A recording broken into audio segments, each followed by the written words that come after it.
물론 여긴 국민 라디오.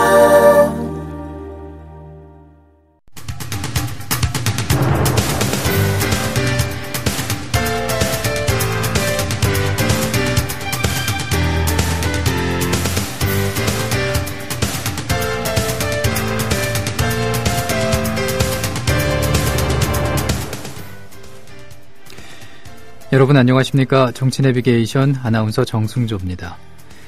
298명의 목숨을 앗아간 말레이시아 여객기 피격 현장은 아비규환이 따로 없는 것 같습니다.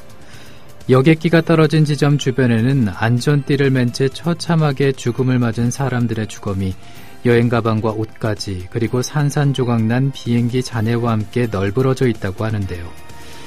여객기 격추라는 만행을 저지른 집단이나 세력들은 어떤 이유로도 용서받을 수 없습니다. 민족 갈등과 이념 대립 등으로 분쟁이 끊이지 않는 현실에서 공존과 공생, 평화의 가치를 실현하는 일의 중요성은 이번 참사로 더 절실해졌죠. 쉬운 일은 아니지만은 희생자들의 죽음이 헛되지 않도록 국제사회가 발벗고 나서기를 기대해봅니다. 정치 내비게이션 월요일 순서 시작하죠. 국민 라디오 지지하는 4가지 방법 아시나요? 다운로드하기, 별점 주기, 댓글 달기, 구독하기. 국민 라디오를 보다 많은 이들에게 전할 수 있는 가장 손쉬운 방법. 다운로드하기, 별점 주기, 댓글 달기, 구독하기. 잊지 마세요. 다운로드하기, 별점 주기, 댓글 달기, 구독하기.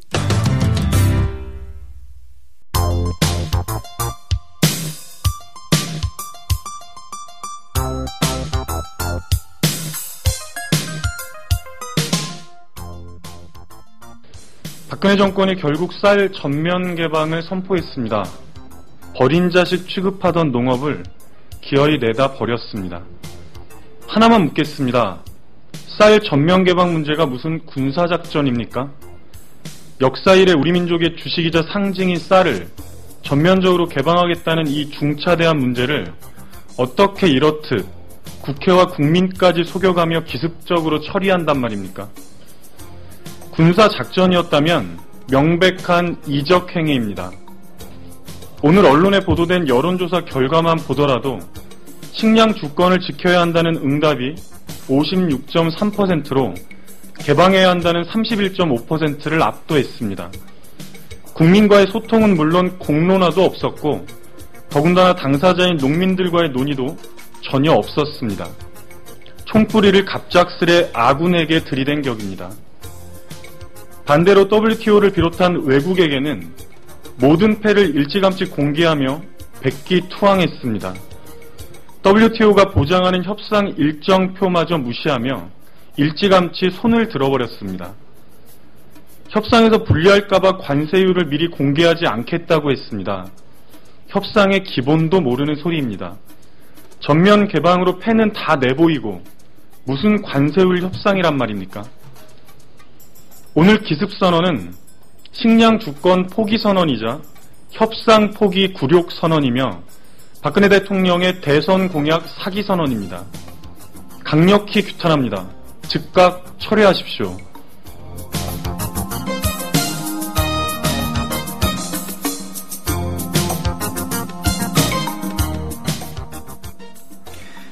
내년 1월 1일부터 국내 쌀 시장이 전면 개방되지요. 외국산 쌀이 정식 세관을 통해 국내로 들어올 수 있게 된 겁니다. 20년간 미뤄온 쌀 수입을 더 이상 막기 어렵다고 판단을 해서 정부가 내린 결정이라고 하는데요. 농민단체들은 크게 반발하고 있습니다. 정부가 관세율을 높여 피해를 막겠다지만은 얼마 지나지 않아서 관세율이 떨어질 게 뻔하다는 건데요.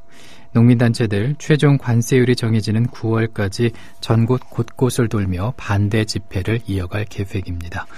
통합진보당 홍성규 대변인의 기자회견장이었습니다.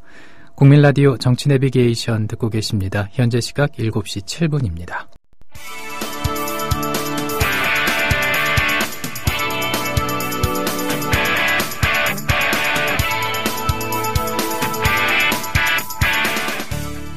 현장성과 깊이가 다른 정치 해설. 지금 여러분께서는 정치 내비게이션을 듣고 계십니다.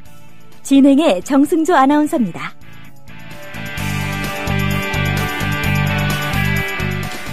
계속해서 정가 소식 살펴보겠습니다. 정가레이더 월요일은 박상철 경기대학교 정치전문대학원 교수와 전화 연결돼 있습니다. 안녕하십니까? 네, 안녕하세요. 예. 그 여야 지도부가 주말에 총력 지원을 펼쳤습니다. 그 새누리당은 충청에서 새정치민주연합은 수도권에서 지원 유세를 펼쳤는데 첫 주말 총력 지원 지역으로 여야 각 당이 이곳을 선택한 이유가 뭘까요? 꼭 주말이라서 하기보다도 이제 예. 선거 시작한 지가 벌써 며칠 됐지 않습니까? 예. 그래서 이제 그 새누리당 같은 경우는 어쩌면 수도권에 주력을 하다가 이제 충청권에 이제 진입을 한 것 같고요. 수도권, 새정치민주연합 같은 경우는 뭐 다른 지역도 굉장히 중요하지만은 현재 새정치민주연합한테는 지금 민심이 참 어쩌면 좀 수상하다 할 정도로 상당히 수도권이 우려가 되기 때문에 예. 뭐 주말도 마찬가지만 앞으로 새정치민주연합은 상당히 그 수도권에 집중 유세를 할 가능성이 굉장히 높다고 봐야 되겠죠. 예. 그렇다면은 현 판세가 어떻게 나타나고 있는지 한번 살펴봐야겠습니다. 그 선거 초반에는 사실 인사 참패로 인해서 여당의 패색이 짙었다라고 볼 수가 있는데, 근데 이제 야당은 전략공천 잡음으로 인해서 좀 야당도 힘든 모습을 보이고 있습니다. 현재는 그 판세를 어떻게 보십니까? 예측이 쉽지 않을 것 같은데요, 어떻습니까? 그렇죠. 지금 이제 뭐 판세라기보다도 이제 지역별로 여론조사를 하다 보면은 방금 이제 정 아나운서께서 이야기했듯이 지금 그 새누리당이 상당히 의외로 수도권을 비롯한 각 지역에서 선전을 하고 있다는 인상을 받을 수밖에 없거든요. 예. 그 이유는 뭐 새누리당이 잘하는 것도 있겠죠. 뭐 좋은 후보를 지역에 맞는 후보를 내놓은 경우도 있겠지만 새정치민주연합이 공천 초반에 전략공천이 국민들에게 명분을 충분히 아직 얻지를 못하고 있기 때문에 예. 상당히 좀 밀리는 감이 있지만 이번 주말을 막 지났지 않습니까? 예. 그 지나면서 앞으로 추이를 좀 더 지켜봐야 될 상황. 즉 이번 주가 굉장히 중요한 한 주가 될 것 같습니다. 예. 그 야당의 역할론이 계속 이제 그 언론을 통해서 나오고 있지 않습니까? 예. 예, 그리고 이제 그 지지율 하락과 수도권 전패 위기감 때문인지 새정치민주연합의 김한길 대표와 안철수 대표 기자회견을 또 어제 열었잖아요. 네. 그 어떻게 보셨습니까? 새정치민주연합에서 이번 선거를 어쩌면은 뭐 이 정권을 심판하는 중간평가로 가고 싶은 겁니다. 예. 그래서 뭐 세월호 사건 같은 경우도 심판의 대상에 놓고 모든 것을 이제 야당으로서 어떤 비판에 대해서 초점을 맞추고 있는 것은 안철수와 그 김한길 대표가 이제 선거에 야당 대표로서는 취할 수 있는 최선의 방책이라고 볼 수가 있지만 예. 여기서 아쉬운 건 뭐냐면 지금까지 줄곧 그 야당, 즉 제1야당, 민주당부터 시작했던 새정치민주연합이 당 지지가 좀처럼 오르지가 않고 있거든요. 예. 이번 재보궐선거 상관없이. 예. 이것은 많은 국민들이 새정치민주연합이 집권당으로서 아직도 눈에 비춰지지 않는 겁니다. 그래서 기자회견을 할 때도 비판도 물론 굉장히 중요하지만은 어떤 사건 건마다 어떤 대안을 제시했으면 참 좋았겠다라는 생각이 듭니다. 예. 그 당의 지지율이 높아지지 않는 이유에 대해서 좀 더 구체적으로 말씀해 주실 수 있을까요? 그렇죠. 그러니까 당의 지지율이 안 높아진 것은 뭐냐면 고정층 지지를 하는 겁니다. 예. 그러니까 민주당의 지금 예를 들어서 뭐 10%대에서 20%대 초반이 나온 것은 이것은 어떠한 경우라도 새정치민주연합을 찢는 지지 기반이죠. 이 표까지 없어지면 그 당은 소멸해야 되는 거지만은 예. 거기까지 간 건 아니고요.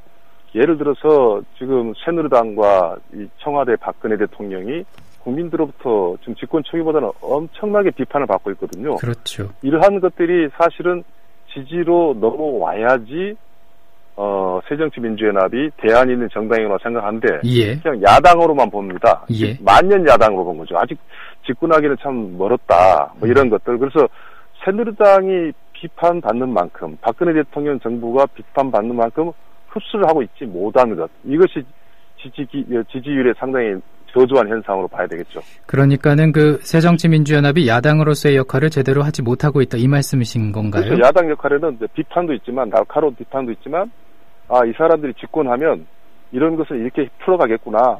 그래서 아주 큰 그 정책을 보여줘야 되는데 예. 그게 부족하다는 정책 대안이 부족하다는 거죠. 예. 지금의 상황을 보면 정책 대안이 부족한 것들이 참 여러 가지가 있겠지만은 한 가지 예를 들어주신다면 어떤 게 있을까요? 예를 들어서 세월호 참사가 최근에 사건이 있지 않겠습니까? 예. 그러면 세월호 참사 같은 경우는 어떻게 해결을 해야 된다. 정부 조직법부터 내놓고 여당이 갖고 있는 것은 자기들 중심에 굉장히 부족한 거다. 뭐 이렇게 대안을 가지고 비판을 해야 되는데 예. 모든 사건에 대해서 그러한 그 대안을 제시하는 데는 언제부턴가 상당히 주력을 하지 않는 경향. 이것이 이번만이 아니라 모든 굵직굵직한 사건이 벌어지면은 많은 정치평론가들은 야당한테 굉장히 유리하다고 예측을 하거든요. 예. 근데 그것이 번번이 무산되고 있는 것들은 사건이 일어날 때마다 국민들이 관심이 있을 때마다 그 사건을 국민들 입장에서 같이 동참하는 것도 중요하지만은 대안, 입법안을 내놔야 된다는 거죠. 예. 그게 굉장히 부족합니다. 그러니까는 어떤 그런 실현되는 모습을 좀 더 보여줘야 되는데 거기까지 이제 그렇죠. 힘에 붙이는 모습을 좀 나타내고 있다 이런 말씀으로 들립니다. 네. 그렇죠. 이제 무능하다는 이야기가 거기서 나오는 겁니다. 예. 그렇죠? 그리고 이 권은희 후보 공천 후폭풍 계속되고 있는 상황입니다. 남편 재산 축소 신고 의혹이 터졌는데 이 부분은 어떻게 보셨습니까? 지금 권은희 후보의 그러한 부분을 검증할 시간이 새정치민주연합에는 없었을 거예요. 예. 그러나 이것은 이제 권은희 후보가 왜 집중적으로 언론의 집중을 받고 있느냐, 재보궐선거에 있는데, 이것은 이제 새누리당 입장에서 볼 때, 어쩌면은 권은희 후보를 비판하고, 뭐 더 나아가서 어떤 그 선거에서 불리함을 줌으로 해서 권은희 후보를 떨어뜨리라기보다도, 이 재보궐선거 전체에 영향에 있어서 새누리당이 새정치민주연합을 궁지로 모는 그런 수단으로 활용하고 있는 게 지금 권은희 후보거든요. 예. 그래서 권은희 후보 같은 경우는 이번 남편의 뭐 부동산 의혹만이 아니라 권은희 후보가 갖고 있는 문제점에서는 아마 새누리당에서 마치 인사청문회 하듯이 현미경을 들이대고 아마 계속 비판할 겁니다. 예. 그래서 그러한 것을 권은희 후보가 지역에 나가 있지만 그 새정치민주연합의 전체 당의 후보로서의 어떤 이미지업을 한데도 이번 선거의 전략에서는 굉장히 중요한 방어 전략이라고 생각합니다. 예. 아무튼 그 말씀해 주신 것처럼 새누리당이 권은희 후보에 대한 검증 공세 멈추지 않고 있는 상황인데, 네, 그래서인지 몰라도 수도권에서는 야당의 전패 위기감마저 감돌고 있는 것처럼 느껴집니다. 그렇죠. 이 권 후보에 대한 이런 여당 공격이 과연 전체 판세를 흔들 정도의 영향력이 있을까요? 어떻게 보십니까? 저는 처음에 별로 영향이 없을 줄 알았어요. 예. 그런데 권은희 후보가 상징하고 있던 것이 전략공세이 잘못됐다. 그래서 당장에 동작 의뢰 문제가 나오고 동작 의뢰 문제가 나오니까 야권 연대에 있어서 수도권, 수원에 있는데도 영향을 끼치고 이런 연쇄적인 반응에서 권은희 후보에 대한 어쩌면 그 한 개인의 지부에 불과하지만 민주당 새정치민주연합이 후보 이번 선거에 임하는 자세가 잘못됐다라는 것을 어쩌면 더 재확인시켜주고 자꾸 그걸 이미지를 띄우는 데 있어서는 권은희 후보 때리기가 새누리당한테는 현재는 굉장히 좋은 전략으로 먹혀 들어가고 있다. 예. 그렇기 때문에 새정치민주연합에서도 이 면에 있어서는 뭐 근데 지금 후보를 바꾸자 이런 게 아니라 권은희 후보의 장점을 좀 부각시키는 그런 노력도 저는 필요하다고 봅니다. 예. 그러니까는 그 새정치민주연합도 후보의 어떤 검증을 할 시간이 부족한 상황이었는데 조금 더 이렇게 전략적으로 대응할 필요가 있다 이런 말씀으로 들립니다. 그렇죠. 왜냐하면 권은희 후보를 공천한 그 이유는 분명히 있거든요. 예. 사실 권은희 후보를 공천했던 이유는 박근혜 정부의 출발부터 잘못돼 있다. 즉 국정원 댓글부터 시작된 거 아닙니까? 예. 이런 것을 부각시켜야 되는 건데 수세에 몰려가지고 권은희 후보에 대해서 방어에 급급하고 있는 것들 아니면 축소시키려는 것들 이래서는 안 되는 거죠. 예. 그렇다면은 이제 며칠 앞으로 다가온 730 재보선 관전 포인트 짚어주신다면 뭐라고 말씀해 주시겠습니까? 자, 아무래도 역시 수도권이 그 선거구가 작은 게 아닙니다. 뭐 6개까지도 이야기할 수 있는 부분인데요. 이 수도권에서 어떤 결론이 나는가 그 민심 이것이 향후 박근혜 정부의 그 어떤 동력이 될 수도 있고 또 역으로 정말 여기서 새정치민주연합이 의미 있는 승리를 거뒀을 때는 그 야당다운 야당이 오랜만에 제대로 그 한판 승부를 할 수 있는 상황이 된다. 어쩌면은 6월 4일 날 했었던 그 지방선거 같은 경우는 여야가 승자도 패자도 없었거든요. 예. 즉 민심이 어디 가 있는지를 몰랐단 말이죠.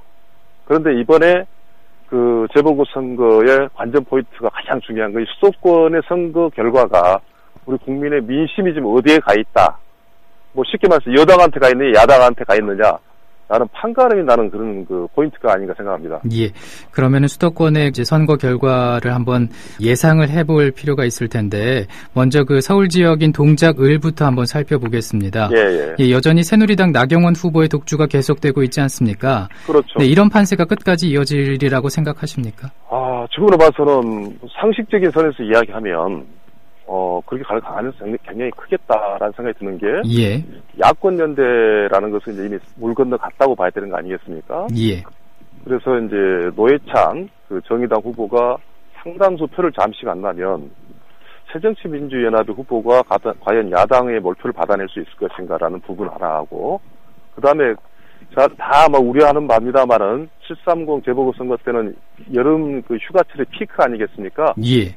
이 기간 동안에 투표율은 낮을 수밖에 없거든요. 그 투표율이 낮다 그러면은 그 지역에 거주하고 좀 고령층에 해당된 분들이 투표를 많이 하는데, 이런 분들은 이제 대체로 뭐 꼭 그렇게 이야기해야 될 부분은 아니지만 새누리당 지지율층으로 많이 분류가 된단 말이죠. 예. 뭐 이러한 것들이 겹쳐서 어떠한 새로운 그 반전이 없는 한 상당히 지금 야당이 고전할 수밖에 없는 지역으로 우리가 좀 보는 게 좀 객관적일 것 같습니다. 예. 이렇게 되면은 나 후보의 독주를 막을 수 있는 것은 야권연대가 유일한 대안인 것 같은데, 이제 그 심상정 정의당 원내대표가 새정치연합이 야권연대를 거부한 것으로 알겠다면서 더 이상 야권연대 거론하지 않겠다고 밝힌 상황입니다. 네. 이제 그 야권연대가 정말 물 건너간 것인가 어떻게 보십니까? 조금의 그 가능성도 없다고 봐야 될까요? 이제 뭐 효과적인 야권연대는 7월 21일 날 투표용지가 정해진 날 아니겠어요? 예. 그 이후에 야권연대는 한 사람이 마지막 막판에 물러서는 것인데, 야권연대라는 이번에는 그렇게 이루어질 것 같지도 않고 효과도 없을 수가 있다. 이루어지지 않는 가장 큰 이유는 야권연대를 했을 때 여권 후보를 이긴다는 그런 계산이 나왔을 때 적극적으로 야권연대를 하거든요. 예. 그러나 그런 상황이 아닌 지역이 많아요. 그래서 야권연대는 이번 선거에서는 별로 중요한 키포인트가 아닐 것 같습니다. 그렇게 보시는군요. 예. 자, 그리고 수원대첩이라고 불리는 수원벨트의 판세는 어떻게 나타나고 있습니까? 수원 같은 경우는 대체적으로 새누리당이 약간 여론조사에 앞선 부분들이 있지만, 여기에만은 현재 제가 봤을 때는 접전 지역이라고 봅니다. 예. 그래서 수원 선거만을 따로 또 떼놓고 볼 경우 좀 여야의 그 후보들이라든가 이런 진영이 각자 의미가 있거든요. 예. 지역 일꾼론을 이야기할 만큼 새누리당에서 이야기했다면 정말 이번 선거의 포인트 중에 하나인 박근혜 정부를 견제하자, 여기에 걸맞는 후보들이 또 새정치민주연합에서 공천했단 말이죠. 예. 이러한 그 선거 프레임이 어떻게 가냐에 따라서 수원의 선거 결과는 판세가 거듭날 것 같고요. 특히 어쨌든 그 새정치민주연합의 맏형으로 나온 손학규 후보가 얼만큼 그 선전을 하냐가 선거 전체에 좀 영향을 끼칠 가능성이 상당히 높다고 봅니다. 예. 새정치민주연합은 수원에 천막 당사까지 이제 설치한다고 하는데 수원벨트에 집중하는 모습이지 않습니까? 그렇죠. 이 효과가 있다고 보십니까?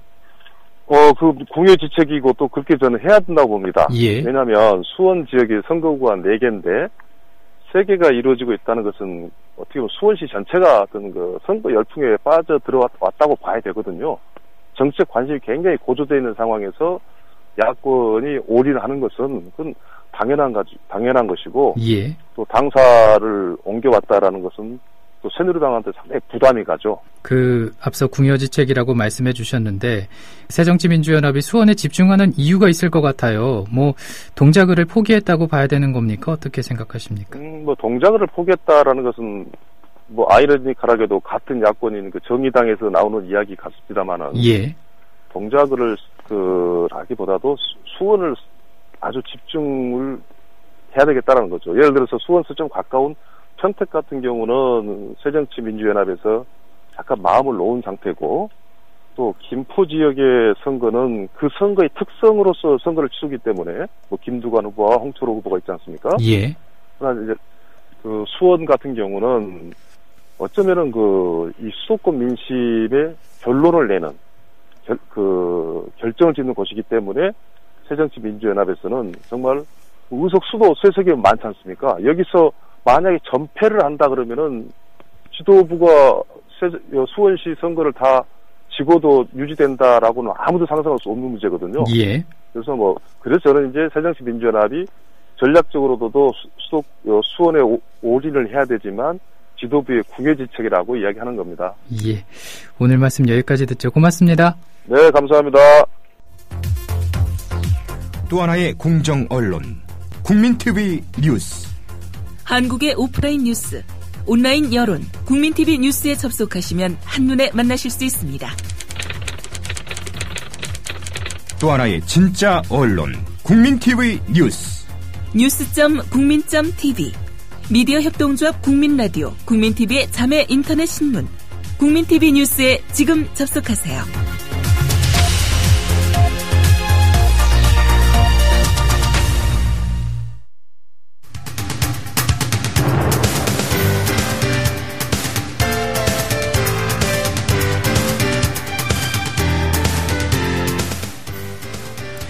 정치 내비게이션 월요일 순서는 마칩니다. 내일 아침 7시에 인사드리지요.